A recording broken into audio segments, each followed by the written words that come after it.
Ladies and gentlemen, the following is another outstanding episode of the Wrestling Fans Podcast, Ringside Society. I'm your host, that ocean crossing, straight up Boston, flight catching, shot glass snatching. Where's he going next? Nobody knows. 4 continents down, 2 more to go. No cap, straight facts, the worldwide star boy, Remy Blue. But it's not about me. You see, we have a special guest tonight, a man who is a legend in his own right, a man who's a dreamer, an innovator, a coach, a businessman. He is actually the owner of one of the fastest rising, fastest growing promotions on the East Coast, booking promotions on the East Coast. He's worked with people like Kathy Dingman. He's worked with people like Cosmic, who's an indie sensation. He's worked with recent independent wrestler who has actually done a WWE tryout, Nikki Blackheart. And he's even worked with people like Sean Stasiak. Everybody, welcome to the show, a man who is doing the wrestling community right, Kevin Nasta. How you doing tonight, sir? I'm great, thank you. You have more nicknames of Apollo Creed, my friend. You remember that Rocky Four? That's right. Ah, yeah. So I gotta say it's an honor to have you on here. You've actually been on our radar for a hot minute. It's just that timing and okay, I always tell people I'm like Professor X. Like there's no particular criteria. Like 1 minute I have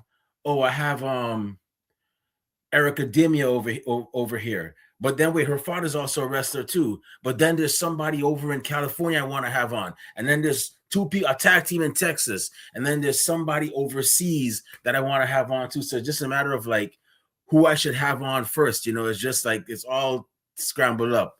But I get it. I get it. Trust me, I get it. My wife tells me all the time with cancer, she's, your brain ever shut off? And I said, nope. And she's like, how do you remember everything? I said, when it comes to the business, everything goes in here. That's where everything goes. So okay. if I forget, I go back and I go, what did I forget? Because I forgot what I forgot. And then I go back. So you know what? Perhaps I should actually try that. Maybe I should try having a book as well, because man, sometimes I forget, and then I see them like months later. I'm like, oh wait a minute, I remember you. Yeah, I was thinking about having you on. I do have to apologize if anybody hears some loud banging and scraping and noises in the background. The Northeast is in the midst of a blizzard right now, so the snow plows are just going up and down the road right now. So also, if I look a little pink in the face, it's because I was just outside shoveling for the past 2 hours. Oh, you already started. Wow, I'm over here in Oh yeah, Brooklyn, and yeah, it's hitting us here too. I haven't started shoveling yet. I'm gonna wait till it actually yeah. stops. It's yeah. I'm over it. I've had enough. Yeah, we just had snow, and all of a sudden now, like the winter, it's back again. So it's like, Yep. geez. The rain came, washed all that other snow and ice away. We got the smile for about 48 hours, and then yeah, and then now it's back. And oh, that's my man right there, the immortal Randy Hogan. Oh, that's it. Wow. Hey, Randy, how's it going? I met him one time. Actually, I have. Yes, I think I wore his shirt 2 days ago. Do I have this? I got the black Wait. one. Yeah, that's it. Randomania. Nah, this is not it. But I have that shirt, the RWO shirt, man. It's crazy. Small Oh, I world. got the Randomania one. Okay. Oh, here it is. Oh, here it is. Here it is. Nice. Randy, if you're still here, That's my boy. I got That's it. my boy. I still I rock got it him out of too. retirement. I got him out of retirement. I dragged him from nice warm Florida to freezing cold New York, and what a pleasure. Him and his wife, awesome people, and he made his rounds for a couple of years, and I think he settled back into retirement now. And um, good man, he deserves every flowers he gets from the wrestling industry. Oh yeah. Yeah. I definitely remember seeing Randy Hogan when I was younger. I definitely remember that. It's just crazy how life is. So I gotta ask you, man, Mm-hmm. who I always ask like 99%, maybe 98% of our guests that we have on here. How did it all start for you? What was the match or the event that made you go, wow, I'm officially a fan of professional wrestling. I'm gonna tune in next week, next month. You guys have me for life. Me being a Gen Xer, so I started watching wrestling in the late '70s, Okay. um, and it was a little bit different, but I enjoyed it. Of course, I thought it was real because I was a young kid, and kind of all of it. I mean, there wasn't anything that really stood out as a kid that had me hooked. But not to sound cliche, but as soon as the WrestleManias started happening and became mainstream, and I was a kid growing up in the New York City project, so to get a pay-per-view, that was me with my newspaper route or my allowance, saving up whatever it was to pay for those at the time $60 pay-per-views. Even back then, they were $60, Ooh. and yeah, and I would have all my friends over, and it was a big thing. And then, trying to hurry up and come home from church so I can watch wrestling on Sunday, and then Saturday morning wrestling, and then after that going out, going out and playing and stuff. But it was a fun time to be a wrestling fan. I will say, like honestly, I stopped watching wrestling after the buyout of WCW when WWE just became the ultimate power of wrestling and bought everybody. I kind of stopped watching it. The Attitude Era, to me, I know it's an unpopular opinion, was the most overrated era of wrestling. It was probably wrestling was secondary compared to all the other nonsense that went on. It did no justice for women's wrestling. It was just awful. I did come back to started to watch it again around WrestleMania 2012. Right around the same time I started my podcast for softball and sports and things like that. And after a couple of shows, we got a couple of requests. So like, all right, recap Monday Night Raw and SmackDown. The last couple of minutes of your show, and then it turned into a all wrestling show. So so it morphed into that. So obviously you got to start watching it more because you got to keep up with the times. And I started going to independent shows and seeing the future of the business and started doing interviews, things like that. And, I got myself more heavily involved. And every weekend I was in some VFW or Elks Lodge or something.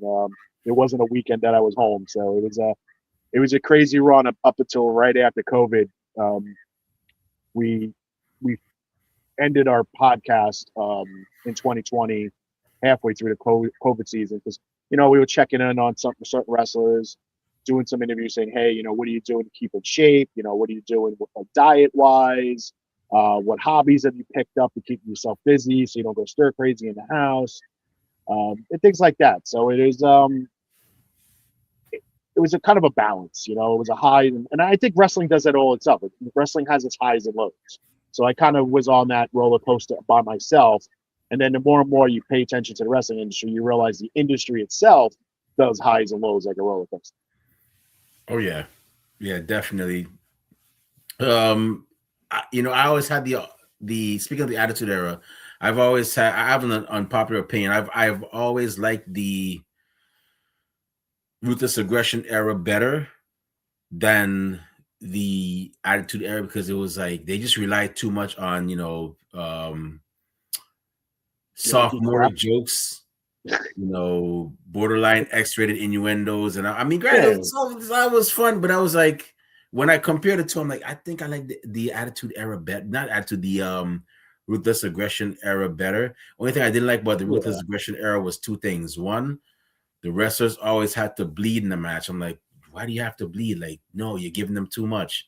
And the other thing was the women's wrestling. I didn't like that. I'm probably gonna get flack from this from the ladies, but I did not like the Divas era. I just felt like they were being held back. They were. And there was a handful, there was like maybe like 4 or 5, maybe 6 if you count the Bellas individually. Um, there was some, and then everybody else kind of like got gimmicky crap, like the wedding dress battle royal, or some other really the wasn't there a women's match? It was like somebody versus Howard Finkel and like a match. It was just Yeah. it was just really. And Harvey Whippleman became Harvina, and Santino was Santina, even though that was hilarious, but it was like enough already. Um, Yeah. I mean, Santino's just funny. Doesn't matter what he does. As soon as he opens his mouth, he's kind of like R-Truth. He's hilarious. Great entertainer. Great wrestlers and great entertainers. Probably not utilized enough for the wrestling part, but they're definitely funny. But yeah, no, I agree with you wholeheartedly. Even today, it's just I feel like it's regurgitated. I just feel like they keep regurgitating the same storylines with different faces, and then when that doesn't work, they go back to the original face, do the same storyline with a different opponent. And how many times can you have you got to beat the authority kind of type storyline? And you did it with Daniel Bryan, it was great, and then they did it like 3 or 4 other times with other people. And it's like, come on, just it's like next verse same as the first. I mean, come on. Yeah. Yeah, you're definitely right about that. Um, Although I did like that storyline with Daniel Bryan and the Authority. That was the Yeah, last Authority that, versus. that was great. There was also Chelsea Green's debut into WWE the first time, and she was wrestling as Jada in Canada, and she was Daniel Bryan's psychologist on WWE TV, and he was cheating on Brie with her. Yeah, wow, that was yeah, that was definitely actually when you say you came back in 2012. That was a great time because I like as a wrestling fan, I felt like there was a change happening, and then um that's when I because it was a time when I wasn't watching any indie wrestling either, and then I started getting back into it. And then I remembered it was like 2014. I was like, I just, and it's funny because I was asking myself, when I got into indie wrestling, I started watching like Ring of Honor and CZW, and there was who was it? Anarchy Wrestling in Right. Georgia, which was a great promotion in Cornelia, Georgia, and I was watching those and I was like, wow, these, and then of course it's OVW. I'm like, there's a lot of great talent on the indies. And then I saw Kevin Steen. I'm like, wow, this guy is great as a bad guy. He's great and he's hilarious as a good guy. And I remember putting in on Facebook. It was a question that I left open for a lot of people. I was like, do you think WWE will ever hire Kevin Steen, as he was known at the time? And people were like, he's great, but no, because apparently at the time WWE wanted like physically like Yeah. buff people. And then lo and behold, the next year, that was 2013 that I posted that question. The next year, he got hired not long after Sami Zayn. So I'm like, wow, this is cool. I'm glad Yeah, he got this no, it opportunity. it happens, and he's an example of hard work. Keep doing it, and great things can happen, and your dreams can come true. And but now we're at an era right now where people will say there's so much wrestling, there's so much opportunity out there between the NWA, TNA, WWE/NXT, AEW, even ROH, which is a division of AEW. So, but where people see that, oh, you got so much opportunity, keep the grind, keep the grind, keep the grind. At the same time, I'm sitting there going, it's getting watered down. I mean, there's wrestling on every freaking day. Like every day, there's wrestling on one of these channels, streaming network, something. And there's only so many people you can sign because it gets to a point where I think AEW is at that point right now where they have way, way too many people on their roster. And they're kind of doing, and you're a New York guy, so are you a Yankee fan? Yeah, yeah, for the most Okay. part. I'm a Mets fan, but you would get this thing either way. The Yankees used to do what they could to sign or block trades so players didn't go to Boston. Right. And it's getting to be like AEW is signing people and renegotiating and extending contracts to keep people in AEW so they don't go to WWE. But it's the same routine. It's like Tony Khan's got an announcement. Chocolate comes out, does this thing, blah blah blah, leaves. Person comes down, makes their debut, impacts somebody's match, which makes no sense. Okay, boom. Next day, next show, whatever it is, they come out, they make their in-ring debut with a pointless storyline that literally makes no sense, but you got to give them something. They wrestle the first pay-per-view, and then they disappear. Then it's like, where the hell are they? They're with the other 15 people that signed in the last 6 months, sitting in catering, watching the same 12 people that are on every weekly broadcast. And WWE did it forever. And they were constantly knocked for doing it by AEW fans, by Tony Khan himself. And now he's at the point where he's doing the same thing because he has too many people on his roster because he's trying to stop people from going to WWE instead of just concentrating on putting on the best product as possible with what he has and using what he has and developing what he has because they don't have a developmental brand. They should have used ROH as a developmental brand. They didn't. He wanted to use it as a separate show. There, half the people you can ask 25 people, and I'd say probably 8 to 10 of them will tell you who the ROH champion is or ROH women's champion. I can't even tell you who it is. I have no clue. Oh, it's The Athena. fact that you just said Yeah. So I do watch it, but it's like I gotta pause. Like, yeah, who's the champion? And I'm like, oh yeah, it's Athena. Yeah, because she's been a champion for the last I thought she lost it. 3 years. I thought she lost it recently.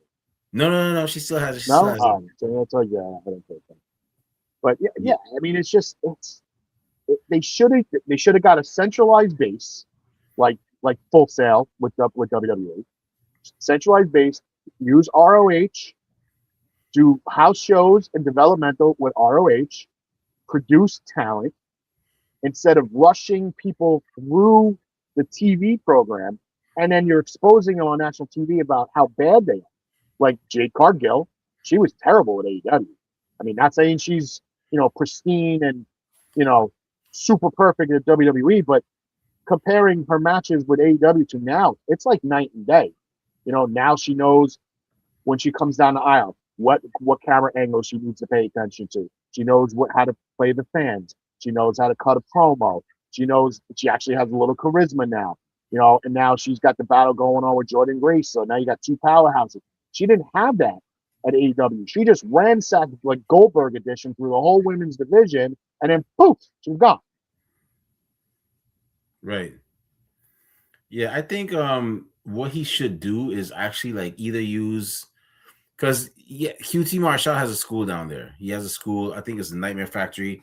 I don't know if he still uses that or if he's now using his own school, but whatever school QT Marshall has, I think he should definitely use that. And he should also use OVW if they're not I think OVW, that's Al Snow, so I think they have affiliation with WWE. But they do have the Rhodes Academy. Dustin Rhodes has his own school down in Texas. Yeah. So you should definitely I think you should definitely use there as a training ground, but I guess Tony knows what he's doing. I don't know. I mean, look, they can all get along. I mean, it's not like out of the woodwork to say that all these companies can't get along and work together because we've seen Natty do all these training things at the dungeon, and she had AEW female talent there. She had WWE talent there. She had TNA. She had NWA talent there. She is a contractual talent for WWE.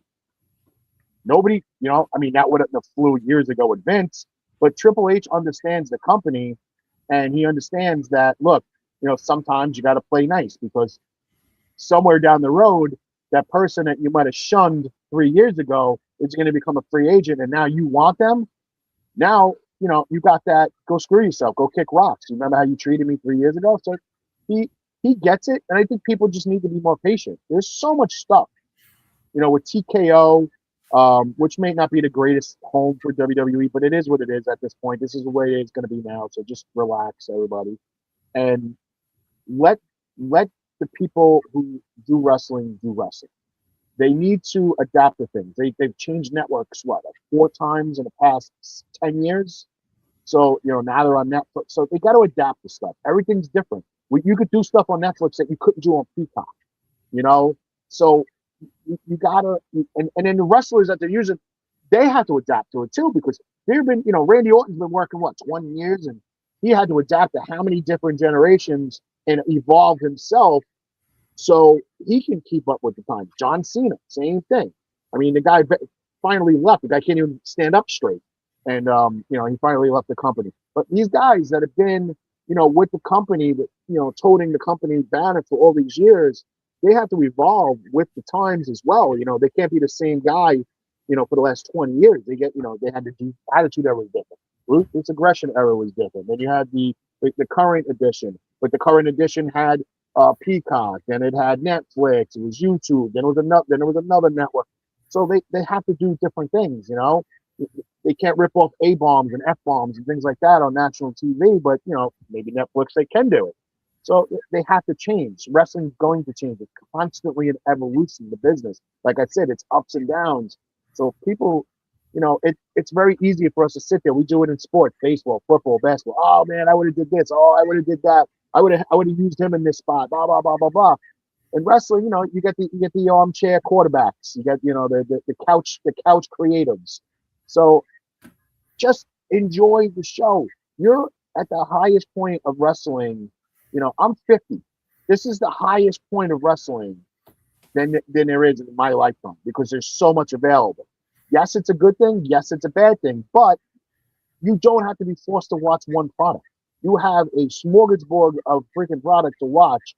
And if you don't want to watch any of that live, you can still go on YouTube and watch shit that happened 30 years ago or 40 years ago. Like me, I'm like a fossil. I watch stuff on YouTube. For those of y'all listening, y'all see what I've been saying for the last couple of years, right? Y'all see what I've been saying. Y'all thinking, oh, Remy, you're just babbling. No, we grew up in the times where you had wrestling on Saturday, wrestling on Sunday, and that was it. Unless you had a pay-per-view every 4 months. 4 months. Yeah. 4 pay-per-views a year. That was it. It was 3.5 months of storyline building.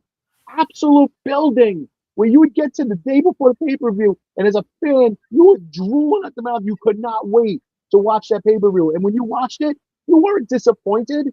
Nothing. You could not wait until the next Saturday or Sunday for wrestling, so you can get the new stories that evolved from that pay-per-view. Because now you got 3.5 months of building that story. It is so hard for the industry to build storylines now because they have to build storylines in 5 days. It's not easy. It's extremely difficult. You're a podcaster. You have to put programs together on a weekly basis. That's not even easy because you're trying to evolve yourself so it's not stale. Yeah, it's podcasting could be it could be tough at times. It's stressful, especially when you're married. I don't have a podcast anymore because my wife was tired of saying, "Hun, can we go so and so to eat?" And I'm like, I got to stay home. I got a live broadcast to do. And then she's that didn't go over well. So I'm not in the sense of wanting to stay married. Yeah, I understand. Happy wife, happy day. Yeah. Family. Yeah, you gotta jet. Absolutely. I definitely have an idea of how. Who's that, Zach? What's up, Zach? So, and Zach said, "Okay, building storylines is important. Indie wrestling. Yep, you are correct, Zach. You definitely are correct. Absolutely, and that's where independent wrestling. That's where they should be doing it. There's too many independent shows, and I can say this from experience because I promoted, I ran shows, we built storylines, we did it. I did it for 2 different women's programs over 18 shows, and too many of these independent shows don't. They just put up 8 to 12 matches, throw them out there, mean nothing. It's just a flip fest, a spot monkey fest. Means absolutely nothing, and then you go to the next show, and it's literally nothing that happened at the first show meant anything because there's, the 2 guys that were brawling that last show, and now the tag team this show, and there was nothing in between. So you have to build storylines at the show while you're working, and then you have to use social media, which is the biggest free tool out there to continue your storyline. Have your talent cut promos against each other, even if you have someone cut, boom, they get beat up in the corner, like this, and then they blame it on that person, even though that person might not have been there, but who cares? People are buying into it because they're watching it, and they don't do that. It's just a spot monkey fest, and it means nothing. They don't teach them how to cut promos or anything, and it shows because then when they want to work for a bigger company, like Wrestle Pro or GCW and things like that, and then they give them the microphone, and then they sound like a stuttering idiot. Oh yeah, yeah. I've always said if I ever run an indie promotion, one thing I want is continuity storylines. I want solid storylines. I just don't want. I wouldn't want nothing to like just be random. There has to be a reason Yeah, behind it. Why are these two? And I think a lot of people they tend to lose sight of that, and they some I don't want to say this, but I think some of them care too much what the fans would want to see. I mean, what the fans would want to see, as opposed to, I mean, yes, the fans are important, but the but sometimes fans it's good want to to. see a story being told in the ring. They don't want to see a spot fest. Nobody wants to see 35 super kicks that are not sold. Man, I still can't believe they did that super kick like that. Man, I Yeah, wonder what Shawn Michaels and Marty Jannetty actually think.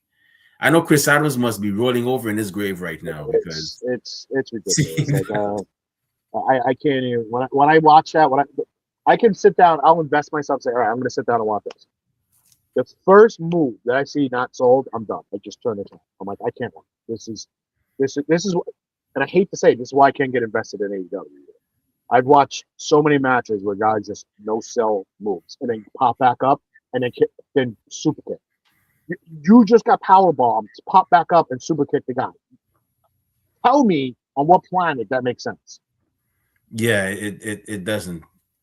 I remember, like I said, I started watching in 1990. So you had guys like Sid Vicious and Kevin Nash was Vinny Vegas at the time. When I saw those guys do the power bomb, even Vader, I'm like, ooh, the fight's over. He's not getting up out of that. If he did, that was like some like Hulkamania Yeah. once in a Well, that lifetime was thing, it. which is You understandable. know, Hulk Hogan was Hulk Hogan.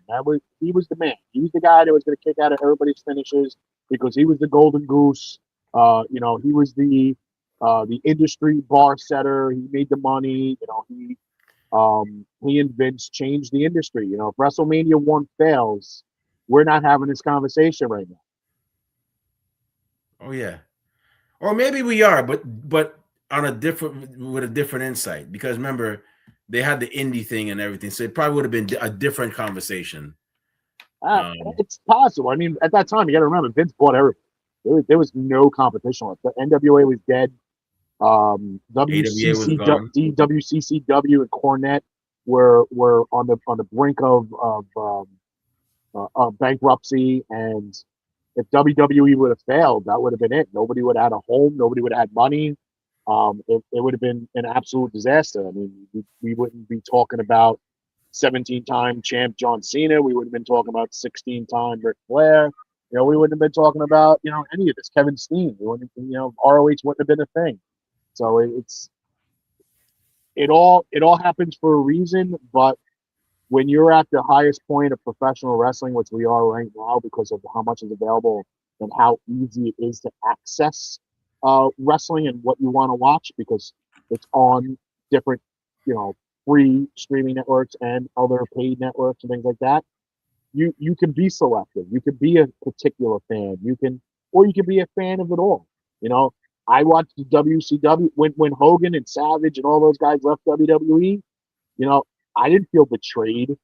No, I followed their asses right to WCW. I didn't even know what WCW was other than Sting and Ric Flair, because occasionally I'd catch them on TV at night when they were broadcasting from like North Carolina. I was able to get them up here, but I didn't really know anything about them. I used to get my PWIs every other month, and in the back of the magazines, you used to have the fantasy matchups. If Hogan ever wrestled Ric Flair, Randy Savage ever wrestled Sting, and the Road Warriors ever wrestled Demolition, and all these fantasy matchups, which eventually Vince bought everything, and so we all got that.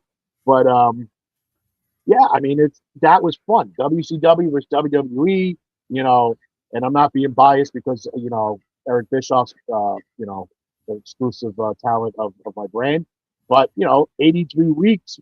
That's 83 weeks. 83 weeks. It was real. It wasn't fake. It happened. and they Oh were yeah. putting WWE on the brink of bankruptcy. And everybody put the big boy pants on, and they fought back, and then the rest is history. Yeah, I would never forget. Oh, though, that was a time to be a fan. Oh, It was great. It was great. It was, you know. Some of the wrestling was a little gimmicky and like crazy, but um, at least at least RoboCop wasn't walking down a WWE. The I Yeti still was, but can't believe yeah, they did that. the, That was wild. the Yeti and oh man, WCW made so many dumb Yeah, the things. Arachne Man was Oh another one too. goodness. I just saw a video yesterday where Brutus Beefcake came back after his facial surgery, and he Yeah. was fur face, Mm. and it never made TV, only house shows. So they have these recordings of him coming down, and he's in a bodysuit with fur everywhere but his face, but he's got a black mask on because obviously, and the guy's giving headbutts. He just had major reconstructive facial surgery to Wait, giving people headbutts. wait, was that the one where he was attacking like the heels? Like he attacked Yes, Rick Martel, he attacked yes, or yeah, I remember seeing that yeah. as a kid. That was Brutus Beefcake. And I was shocked because I remember Earthquake was the first heel. Well, he wasn't the first heel, but he was the first major heel that had me shook. I'm like, I would not want to see that guy anywhere. And I remember like like somebody run Yeah. into the ring, and they just started attacking Earthquake, and I'm like, wow, this person's a badass. Like you attacked Oh, what Earthquake? about when?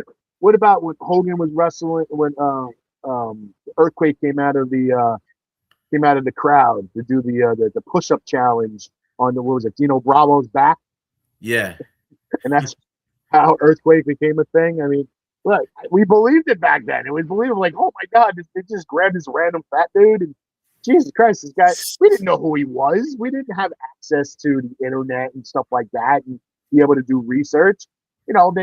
Then you find out like 2 months later when you get your PWI or your ring or your Wrestling Digest or whatever the heck you got, and you're like, oh, Tenta. Oh shit, that's the same dude. yeah. Or if you're if you were a fan of Japanese wrestling, you were like, wait, he made his American debut? Wow. But then I'm sure some fans were disappointed because then they were like, he wasn't like as because that from what I saw, he could do a drop kick. The man could do a drop kick. He He was did. There's way video of him doing it. yeah. There's He videos. was way Look, WWE is very cartoonish, man. But you know what? It works. It yeah. The absolutely money. works. There was 30 people on that roster, and you would see on a Saturday and Sunday at least 25 of them. Not so much in a match, but cutting promos, doing ring runs, like doing something. Everybody was always involved. It wasn't the same people over and over and over again. I mean, granted, Hogan used to cut promos from his basement, but we didn't know that at the time. But he was always, he was on TV, and then people bitch like, "Oh my God, Roman Reigns was the champion, and he defended the title, 12 times in a year." Bro, Hogan defended the title 4 times a year. 3 pay-per-views. He didn't defend it in the Survivor Series because they only had Survivor Series matches back then, and Oh then yeah. maybe one random Saturday night main event or this Tuesday in Texas or some other random show that they would have. He would defend it. He never defended it on weekends. He would do promos or ring run-ins or things like or save somebody. He defended it 3, 4, maybe 5 times a year, and that was for years. Yeah, and everybody was cool with it because they were like, It made the belt mean something. It gave the belt just relevance because now you couldn't wait to see Hogan with the title on TV. And if he wasn't going to defend it just made you want it more. It was supply and demand. They take it away a little. You want it, you want it, you want it. They give you a little. They pull it back. Now you want it. That was the way it was supposed to be. Now the titles are defended daily on every show, sometimes twice a week. They change hands on free TV. It's like, what's the point? oh yeah, yeah. I'm Hopefully they sorry, get it together. I went on a complete rant. No, it's okay. Like I said, I get it. There's things that AEW could work on. There's things that WWE could work on. There's things All that I of them enjoy can. They in can learn from AEW. each other. Yeah, but you know what? I wish wholeheartedly. I just wish they could find some common ground to just be cool with each other. Like just Look, don't be surprised if it already hasn't happened. We just we're dumb to it because they're never going to let us know. It would not surprise me one bit if we found out 15, 20 years from now that Tony Khan and Triple H were back, behind the scenes negotiating and basically pointing and laughing at all us freaking Mark fans going, "Oh, look at these idiots." That's how there's some stuff Triple H would do. Though, Triple H is an instant. He's like, I can imagine him going, "Hey, look at this guy, man. He's walking around here with his bashing AEW. Yeah. This guy's over here bashing WWE. Yeah, This guy we're gonna put a plant. We're gonna put a plant in the front row with an AEW shirt and then throw him out on camera, so the internet goes nuts. Man, Triple H, man. Meanwhile, the guy's sitting on the other side with a Rock shirt, front row eating popcorn, and nobody knows he's still in the arena. Man, I tell you, you gotta love it. So Damage 365, man. So one of the fastest growing booking agencies, and you guys don't just work with wrestlers, you work with Major League Baseball players, you work with people from the UFC. So tell us, man, how did your journey go from Kevin Nasta, the fan, to Kevin Nasta, owner of Damage 365? So originally, my brand started in 1991 with Damage Incorporated Sports. I was a sophomore in high school when I started it. It was at the time, websites were a code only thing. You had to learn code. It wasn't this copy paste drag stuff now, which thank God it does for some reason. But it was all coding, and it would take 12 hours to do one cover page. So for a whole website, you can imagine how long it would take. So I taught myself how to do this. So that's what I started. I started doing websites for local sports teams, softball teams, baseball teams, bowling, whatever. Whoever wanted a website that would have their statistics on it. And then I also did jersey design, where I was designing sports jerseys for local sports teams. Usually went hand in hand. So that evolved over the years to some different things as the internet evolved and website designing evolved. Then I was, you no longer needed when you had, when you have sites like Wix and other sites. So back in 2011, I decided, I grabbed my cousin at the time and I said, "Hey, let's do a podcast." This was right around when Alex Rodriguez got suspended for the second time in baseball stay. So I was like, "Yeah, let's do a podcast, start talking about sports, and just give us our opinion, and we'll sit around the computer with a couple slices of pizza and just bullshit like we normally do, except we'll let people listen." And yeah, all right, cool. So literally, April 6, 2012, the day before WrestleMania, we sit down at my kitchen table, literally with a couple of slices of buffalo chicken pizza, and we're just bullshitting about A-Rod, Yankees, the Mets, the Knicks, all local sports, Rangers, Islanders, Devils, all that.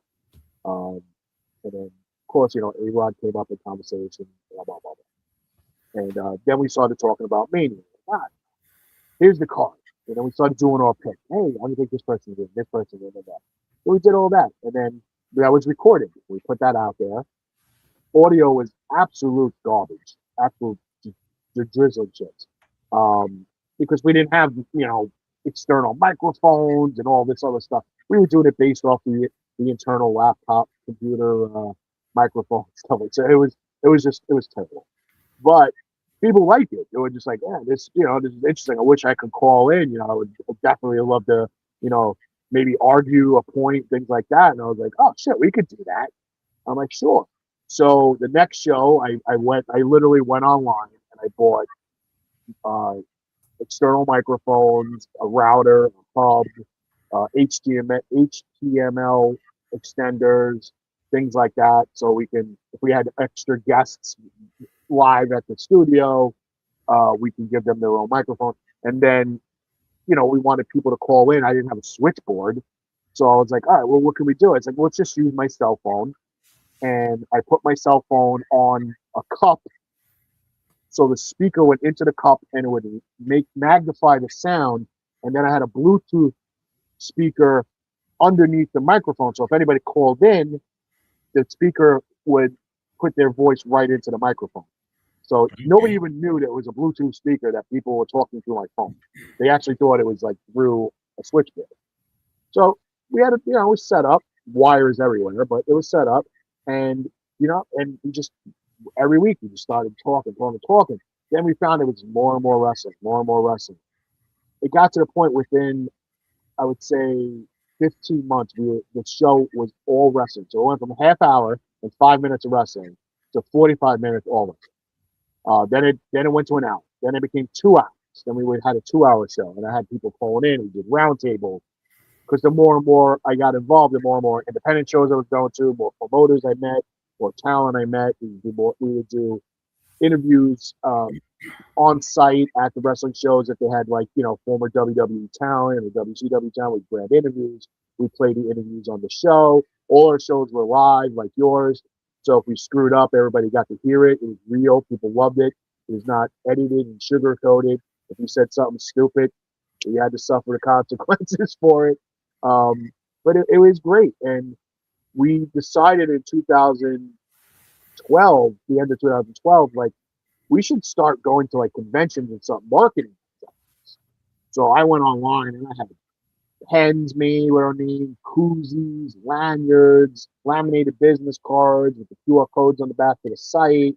Um, like you name it, I had all that. So 2013, first show we ever did.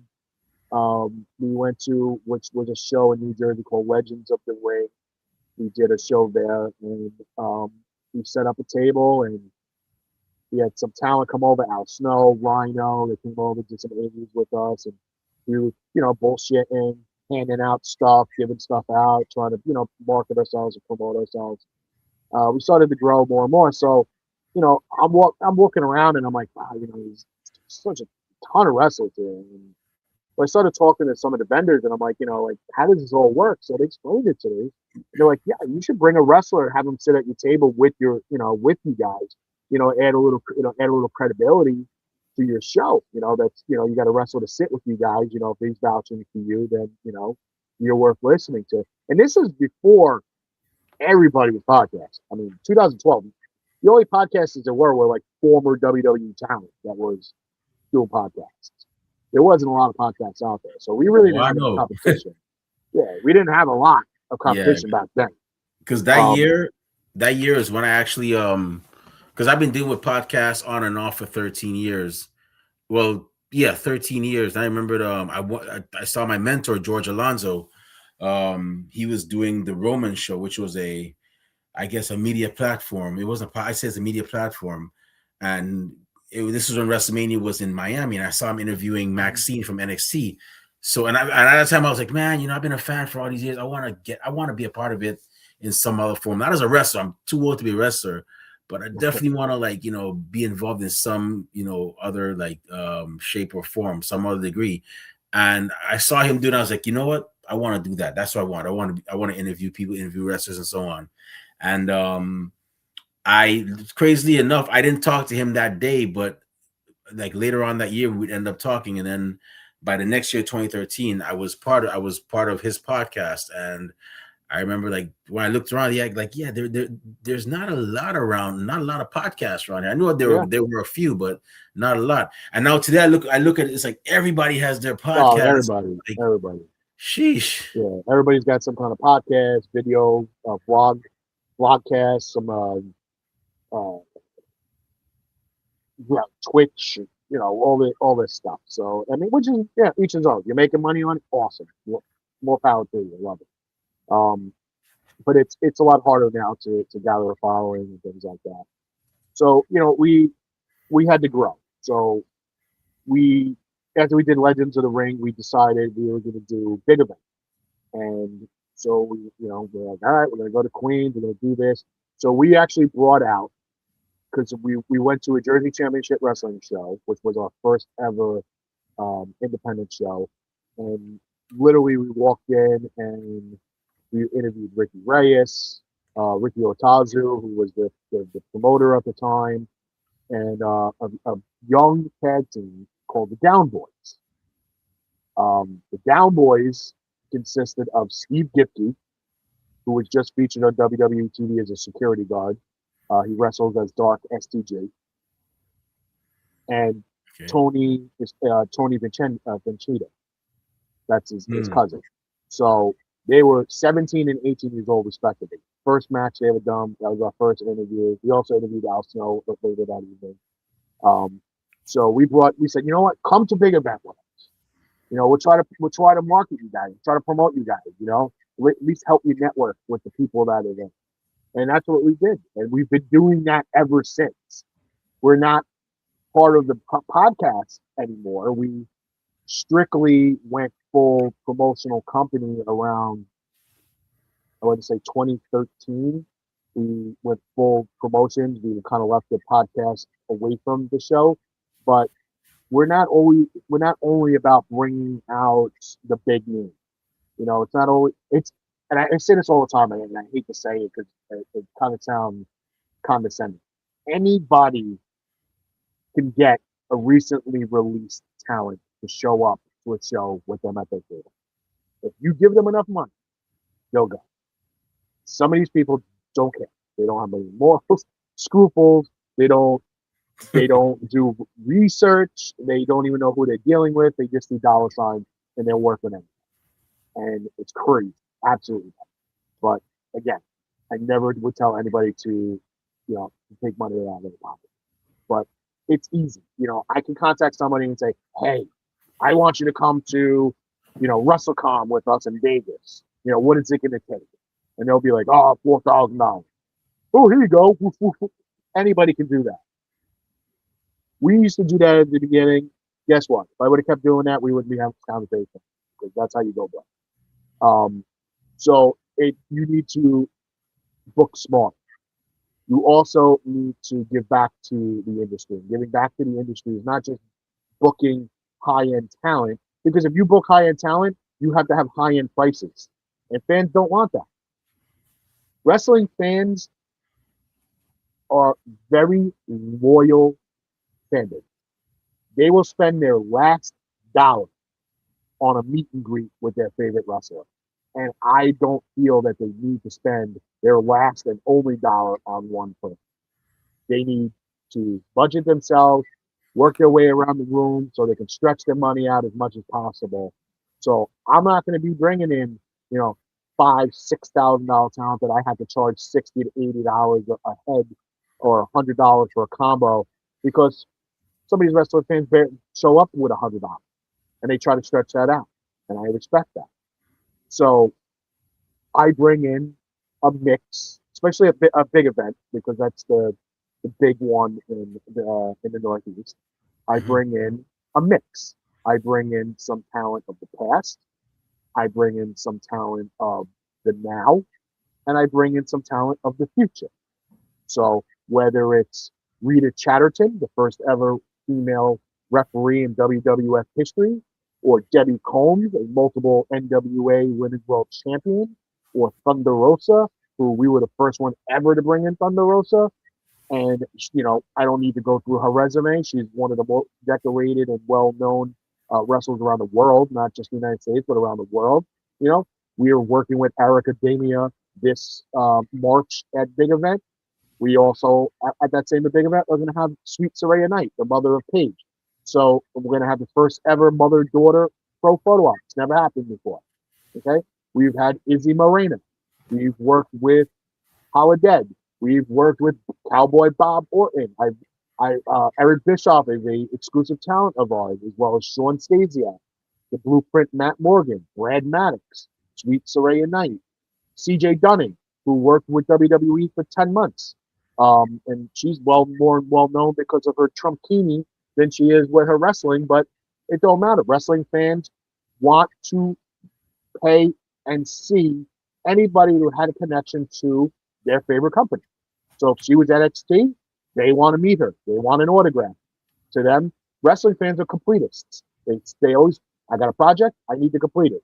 Completed, next project, here we go. And that's great. You know, some wrestling fans are a little creepy, but again, their money's green. So Yeah, those. I'm sorry, but that the creepy wrestling fans. I'm sorry. I got to go into my rant, but I don't really. I know it's a money thing, but me Oh being a wait, it's podcaster, look no touch. You know, they take picture, get an autograph. We're not doing the hugs and the yeah, because we move on.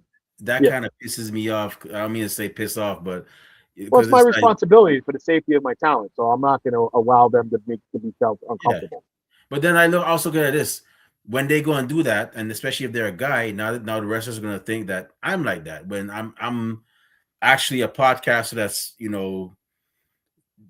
building something that's respectable, that's a safe space for people. Yep. So that every time I hear a wrestling fan does something creepy, I'm like, ugh. It's not even I, just I, fans. We I have I we get have so upset, we have man. vendors out there that are just as creepy, or we have wrestling vendors that are out there that stiff talent and don't want to pay people, and that gives us all a bad reputation, and it makes me have to do my job 10 times harder because I have to prove I'm not that person, or I'm not like that person, or anything like that person. Yeah, So it makes my job harder. So, you know, I have established myself with a reputation of being a hard worker, taking care of my talent when they're here, and treating them like probably treating them better than family because most of my family I don't like.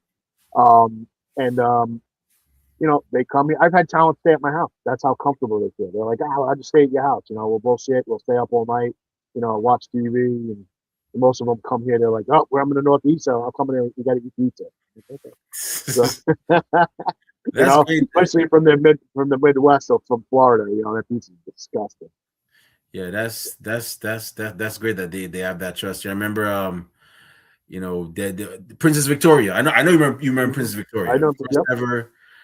When I have the first tag team to hold the WWE Women's Tag Team Championships, I remember like I was so excited to finally talk to her and and this was like 13 years ago. I was booking her for Reality Check Radio for my mentor, and she was like, you know, are you? She asked me a couple questions, then she said, the last podcast I was on, the guy pretty much said some, unsat stuff, unsavory stuff. I guess he was wasting her time. And so I said, Princess, I don't know this guy. I think he was Frogman or Fogman or something like that. But she was like, He's I was from New like, England. I don't know who he Yeah, was. I I know. didn't I know who he is. I didn't care who he was either, because as far as I'm concerned, you don't have a legend like that. You don't have anybody like that on your podcast and waste their time and make them feel, a certain way. When people are on this podcast, I want them to feel like, hey, the Ringside Society people, cats, they're cool, they're chill. I would go on there again, you know. And when she told me what happened, I was like, Princess, I don't know that person, and I don't know a lot of people because I'm too busy making, well, Reality Check Radio at the time, you know, one of the best podcasts, out there for pro wrestling. And she was like, awesome. You can count me in. And we were able to get that interview. So it's instances like that. I'm like, that's why I work hard to make this, a respectable brand, because I know there's people. I just want people to be happy, be cool, be Yeah, chill. I hear. I hear it. I want. See, I'm the same way, and I want it to be like word of mouth. I like Thunder Rosa was actually at my wedding. That's how close we are. I've had Jazz reach out to me when WrestleMania was in Texas. I said, "Hey, you need somewhere to stay. You could stay with us." I said, "Oh, I got the hotel. I appreciate it." Blah blah blah. I've had talent that down in Florida offered me to stay at their home. Soraya Knight said, "If you ever do a show in the UK, let me know. You could stay with us." Things like that. So it's like I love that. That gives me more. Yeah, it's great to make money. I love making money. My my my, my staff likes getting paid. We love doing that. We love spending the time with the talent and doing our tours all over the place for the weekend. But at the end of the day, it's you know, did I take care of you? Did you feel welcome? Did you feel comfortable? And it's a yes. And I've never had a problem with talent that said I didn't take care of them. And that's kind of like what I build up. Like I've had issues with talent while they were here because they were a little hard to work with or confrontational or um, just, you know, Mm. little tit for tat, or oh, you said this and no, I didn't. Here's the screenshot. Oh, okay, things like that. But at the end of the day, I'm not going to disrespect them, and I'm not going to ruin a relationship, whether it's personal or business, over a disagreement. So that's what I try to kind of build on a daily basis. I reach out to a lot of talent, wish them happy birthday, Merry Christmas, Happy Thanksgiving, things like that. If they have a death in the family, I reach out, send them my condolences, things like this. You need to talk, please let me know.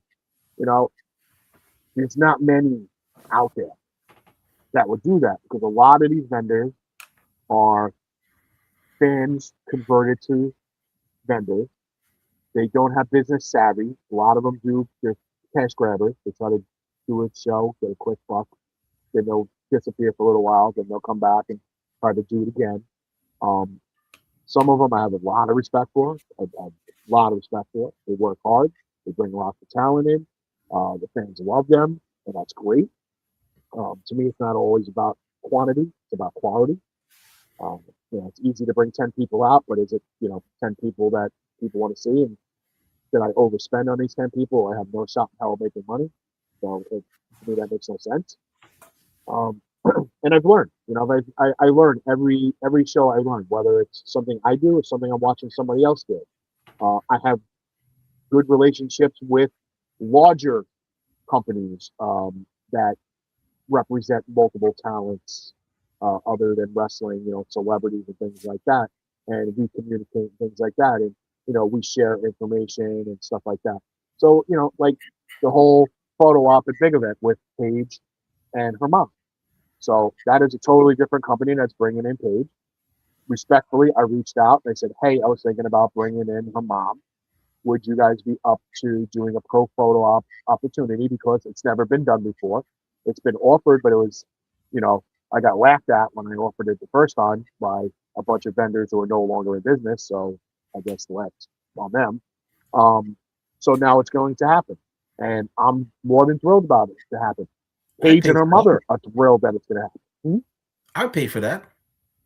It's You going. want to see? You want something? It's gonna happen. Watch You 24. want something crazy, Kevin? That I would also pay for.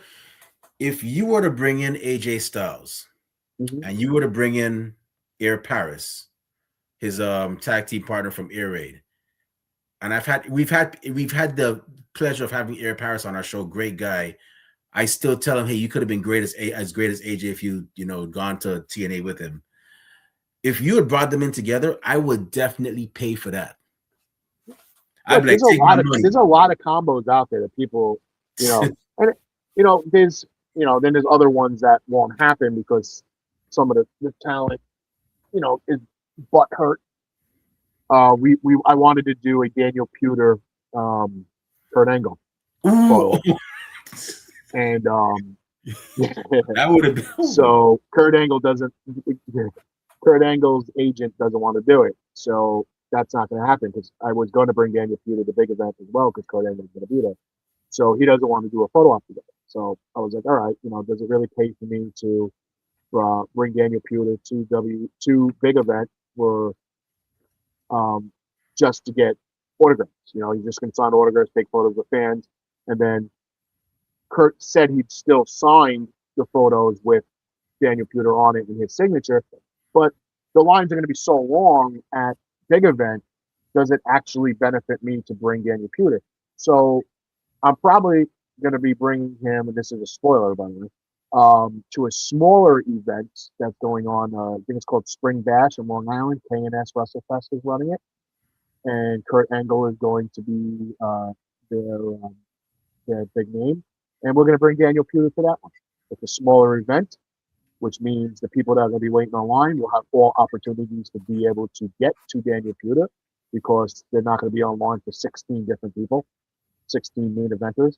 So yeah, he's going to most likely, we're still in our talking stage, but most likely Daniel Pewter will be in the same room as Kurt Angle this coming May. And they won't be doing a photo op together, but autographs will be done. That's awesome, man. Daniel Pewter. I'll never forget when he had that did that takedown with Kurt Angle. I know Kurt Angle was probably still upset about that.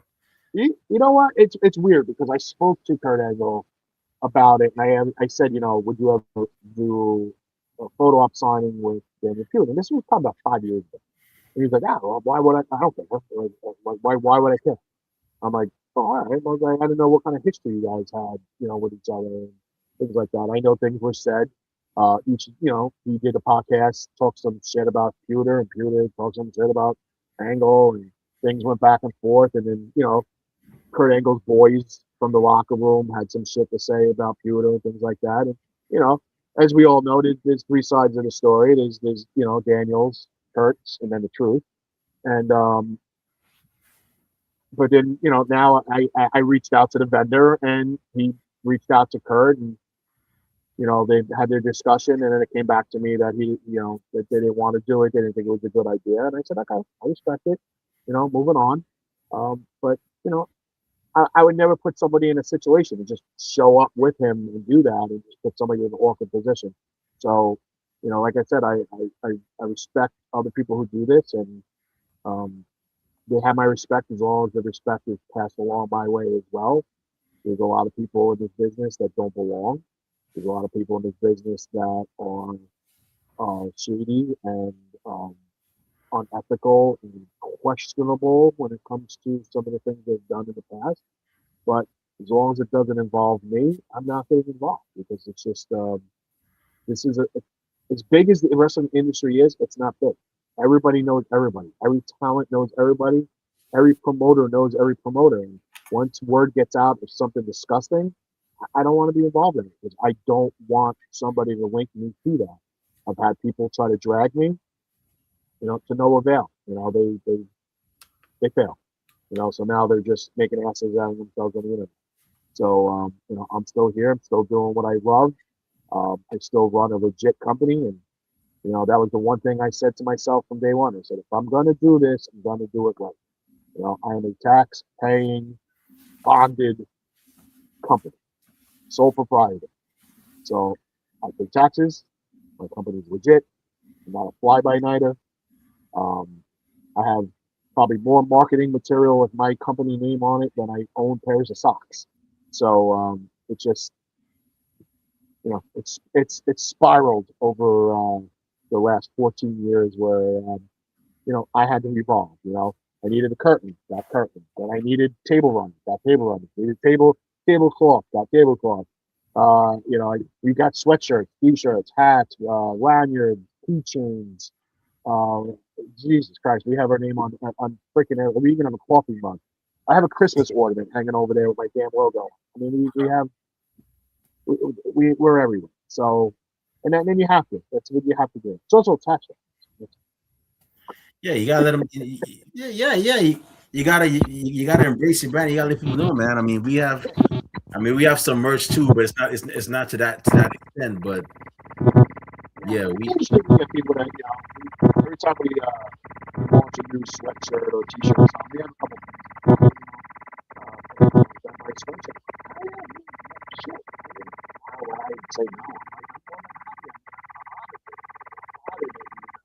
walk around on a daily basis, daily routine around that road, which means people are going to ask what that is. You're taking the time to tell them who I am. It's great. The website's there. People are looking it up. And I love that. My license plate says that. My license plate on my Hemi says damage. My license plate on my Jeep says DMT 365. yeah. I'm a So walking advertisement. right? I'm a walking advertisement. Yeah, there you go. Hey, the more eyes on the more you do that, the more eyes you get, the more customers you get, man. It's true. Yeah. Absolutely true. So like, with all the signings? What was the one signing that made you go, "Wow, I can't believe I made that happen. That we made that happen." Like, I can't believe that you never thought would have happened. I think our first major sign was like 2014 and working Cowboy Bob Wood. Okay. Now you could say like everybody's working Cowboy Bob. But we were early. We were in the infancy stage of the company, and we worked with a lot of independent talents at that time. Nobody needed to. Our first signing, we worked with Gary Wolf and Axel Rock at a show in New York. So that was our first kind of like introduction into work with actual TV talent. So Bob Orton was big for us. That was the era of wrestling I grew up watching. And see Cowboy Bob Orton like standing in front of me, I was a little intimidated, but nicest guy on earth still to this day, probably down. And that kind of made me feel like I belong. I was like, all right, this guy's trusting me. I feel good. We're good to go.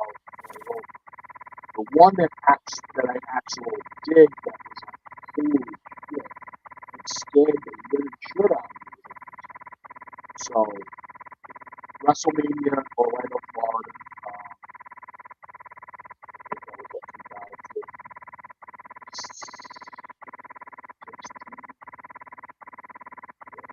2016. I was working with Bruce Pritchard.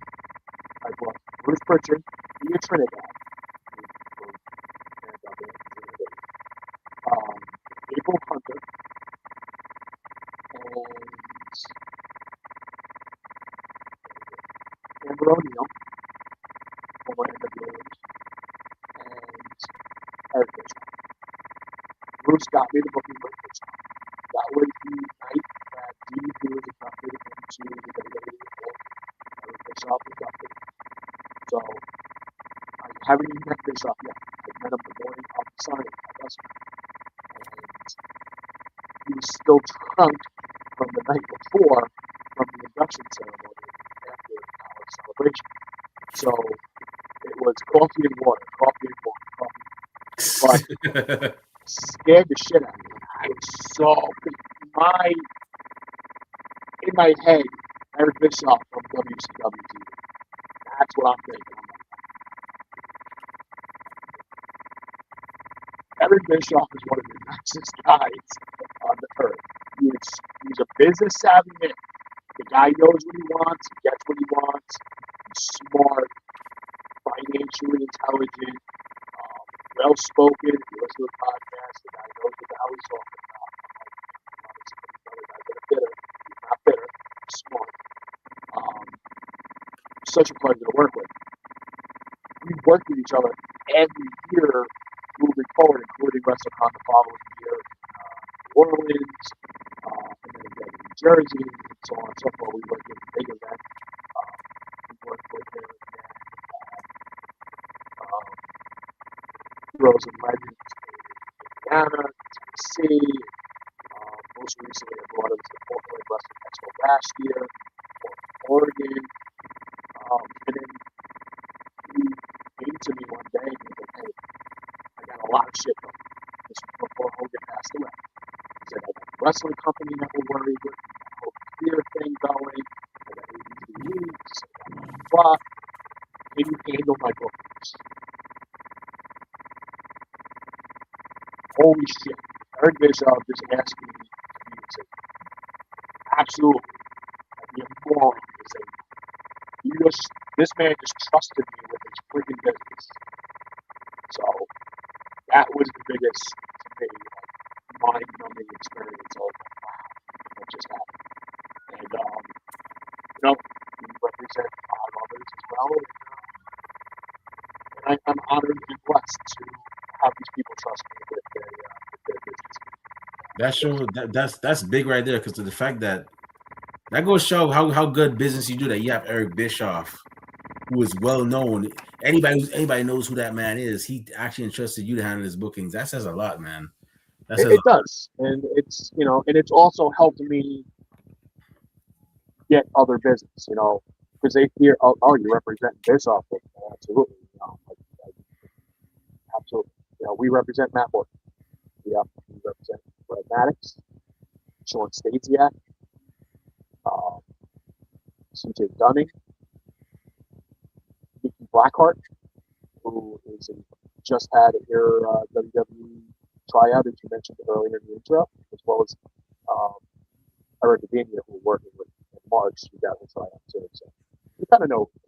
But we work with Nikki Blackheart, Sweet Soraya Knight, and then we also work with a Macho Man Randy Savage impersonator, the Mach, which, in my opinion, I'm not just saying it because I represent it, Probably the reason why he reached out to me. He is the best. Voice and looking, and demeanor, everything. The Macho Verse, right? He's one of them. There's like a bunch of them in that Macho. Oh, okay. It's Motchcomana. Oh, okay. He used to be a wrestler.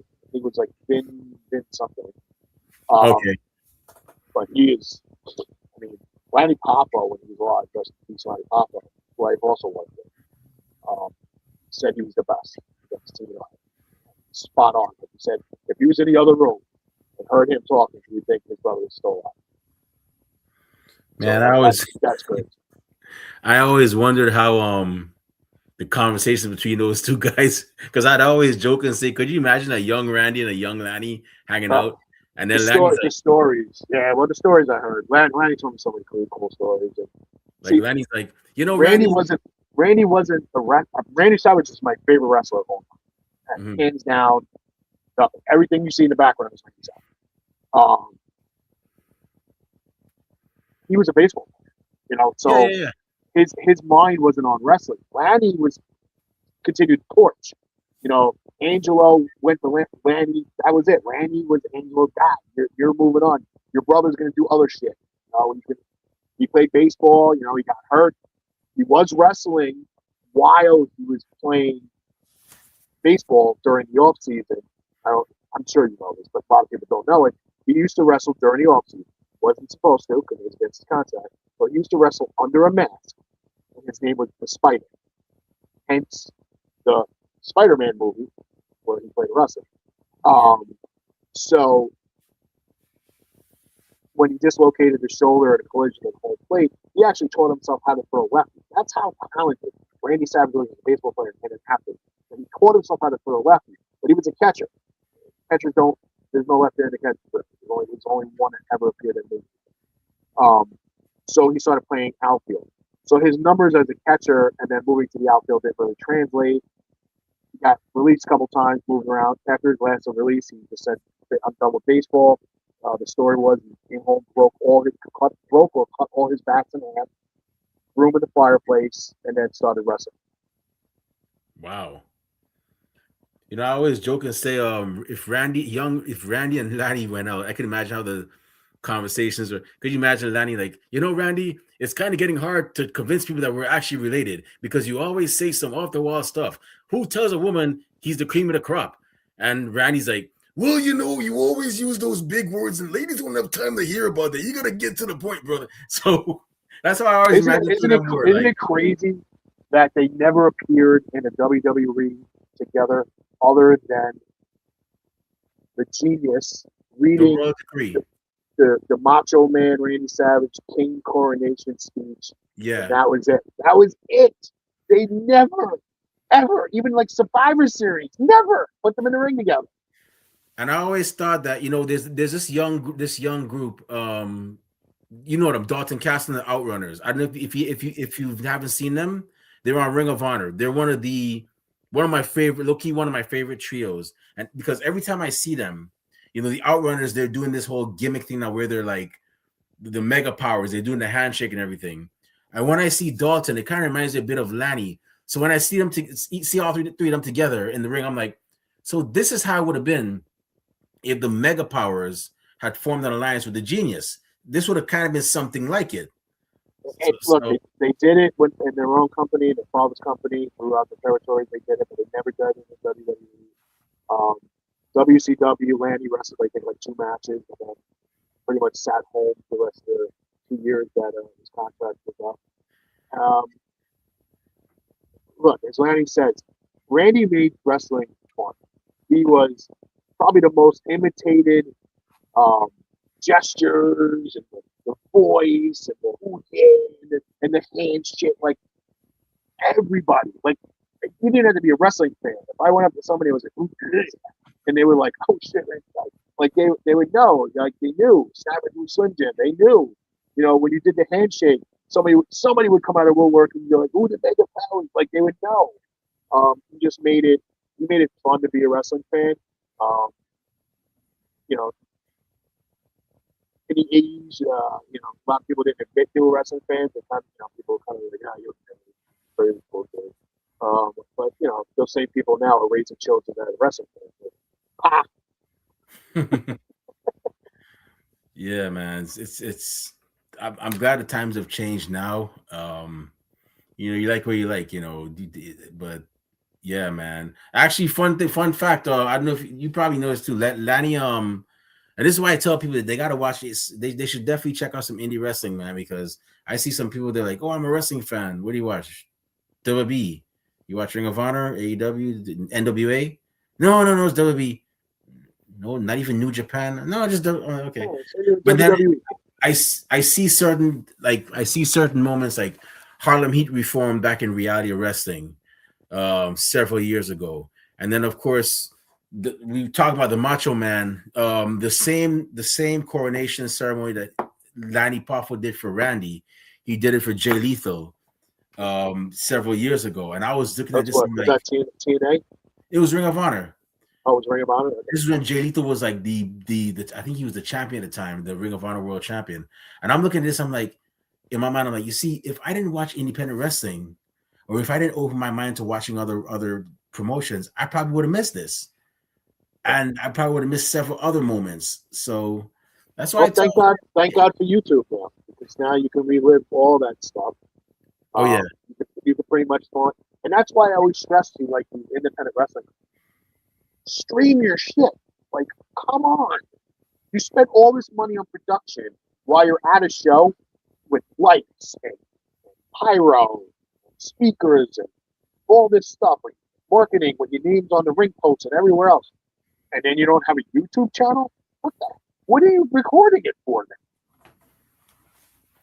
yeah, yeah. A lot of promotions should definitely It doesn't take much. It really does not.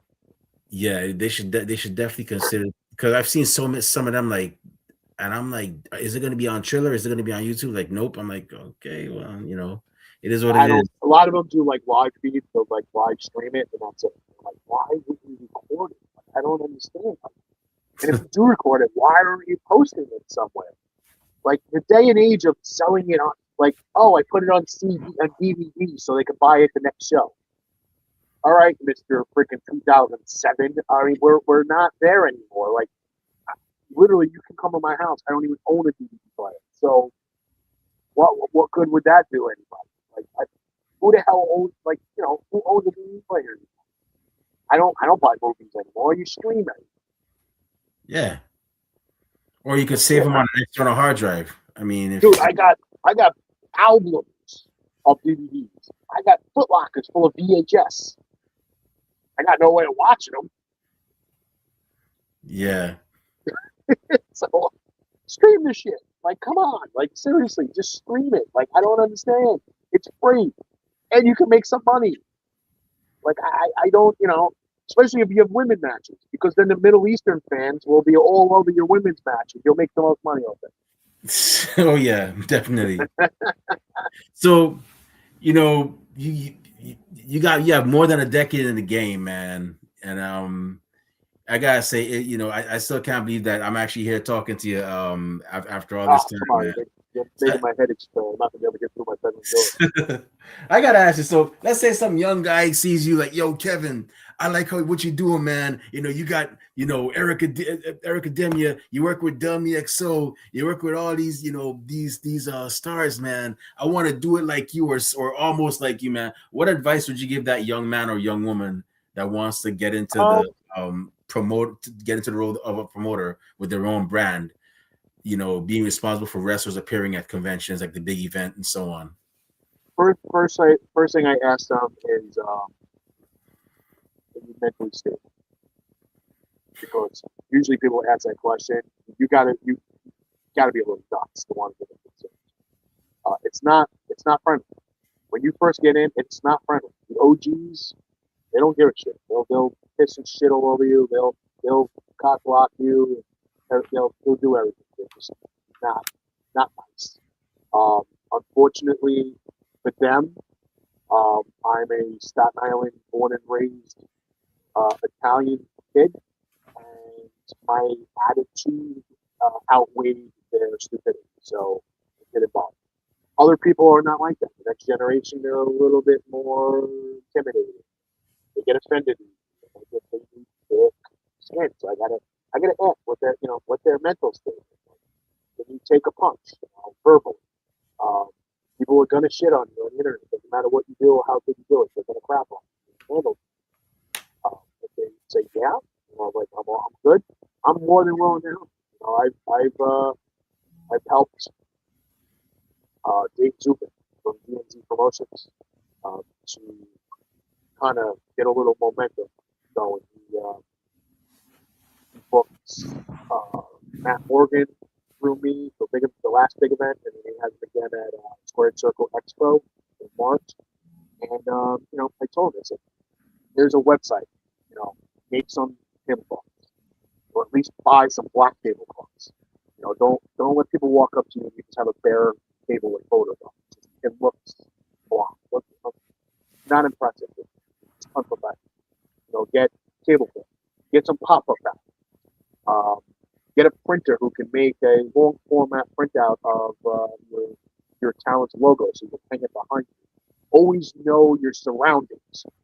Communicate with the vendor, the promoter. Find out if they're using drop curtains behind you that you can hang stuff on.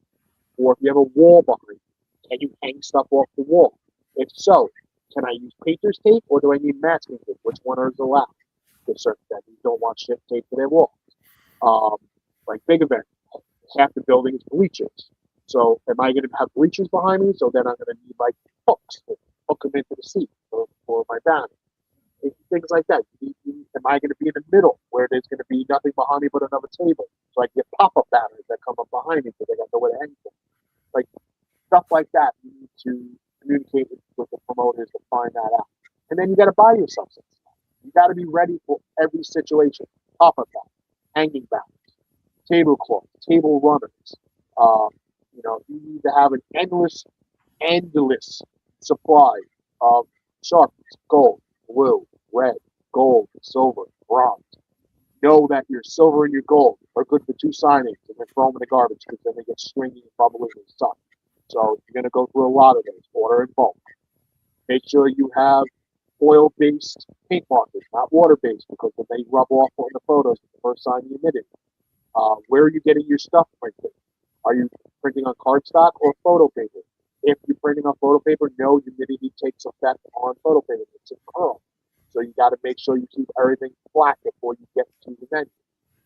If you're using cardstock, are you doing 11.5 by 8.5 by 11, or are you doing 8 by 10? Because paper is 8.5 by 11, not 8 by 10. There's no such thing as an 8 by 10 piece of paper. It's 8.5 by 11 that's cut to 8 by 10. So you got to know these little tricks of the trade. Just try to work with. I work with him, and he's slowly making his way. He's doing other shows, so that's cool. And if anybody came to me and asked me, I'd be more than willing to share exactly what I just said and more to them because I'm all about people making money. I mean, as long as they do it as long as they do it in an ethical way and they treat people the right way, I have no problem reaching out to people that I've worked with and suggesting, hey, go work with this person. Make a little money, help him make a little money. I have no problem with that. I'm not going to be that clown OT that's going to try to push somebody down because I'm worried about them making money and I'm not. So I'm not like that. So to answer your question in a long version I gave you, yes, I'm more than happy to help the future of you. That's awesome, man. That's a great thing that you're doing. So for those of y'all that actually just heard that are looking to get into the promoter game, you just got some advice from a man that's been doing it for well over a decade. Anything else, you probably got to hit him up, on his PayPal or whatever, but or Cash App. But Nah, he's got. I don't charge for advice. It's like I said, I learned the hard way because nobody was going to help me, so I had to be very observant. If that means I had to if I had to pay to get in as a fan and walk around the convention hall to see how everyone else was doing it and make notes, that's what I would do. And I would take all the bits of things I liked and all the bits of things I didn't like, and I just try to improve on each of the things that I liked and evolve from that. and then cut away anything that I didn't like. And I mean, I guess it's working. So I mean, I'm in my 14th year doing it. I mean, technically 14th year in wrestling. I've done baseball signings prior to this, uh, where I used to work tables for baseball signings. But it just I worked in retail my whole life, so I'm used to dealing with people. So I'm the first line of defense in retail. You're at the sales counter and you got to help customers. So I'm used to it. So this is fun for me. I enjoy it. I enjoy communicating with people. I also enjoy making that dream come true for a fan who's standing 3 feet from their hero, and they're shaking like a leaf because they're so nervous, which I can relate because I was like that when I met Eric Bischoff. Wasn't my hero. You just scared the shit out. But I understand it, and the smile that you see on their face when they shake hands and say hi and take a picture with them, that's a reward in itself. I love it. I absolutely love it. And I will continue to. Once I fall out of love doing this, that's when I'll stop. It's not going to be a money and financial thing. It's going to be, do I enjoy still doing this? If I don't, then I stop. Awesome, man. Well, hey, you're doing great work. Keep on keeping on, man. It was an honor to have you on here. I hope you get more. You're more successful, and you get to the point where anybody that you want to have on Damage 365, you know your reputation alone is like, oh wait, Damage 365 wants to represent me. Oh, say no more. I'm in. You ain't gotta say no more. I'm in. I wish you nothing but the best, man. And if nobody has told you before, if a fan hasn't told you before, well, you're gonna hear it from one here, courtesy of Ringside Society. But if you heard it before, you're probably gonna hear it for the 100,000 millionth time. Thank you for all you've been giving us wrestling fans, especially at big events. And keep on doing the great work, man. We really and truly do appreciate it. Thank you. I do appreciate it. I appreciate the fans. Fans know because I thank every fan. I don't care if they buy something or not. They come over, shake someone's hand, and come over and say thank you. Because without the customers and the relationship I have with them, I'm not doing this. Why wouldn't I thank the customers? Yeah. It's like, I always say thank you for the support, thank you for the loyalty, thank you for being, constant customer, and even people that we sell stuff online to, like after the fact, down the road when I'm selling some autographs for like $10. Even if you buy one, you're getting a thank you from me, you're getting a thank you in your package, and, move on. I always say, I always say that. It's just, to me, it's common courtesy. It should be done. But I see it too many times where vendors are so tunnel vision with money, boom, next, boom, next. No, eye contact. What do you need? Okay, we'll get that. Boom, take the money, get it done. Thank you very much. We'll see you at the next show. Awesome.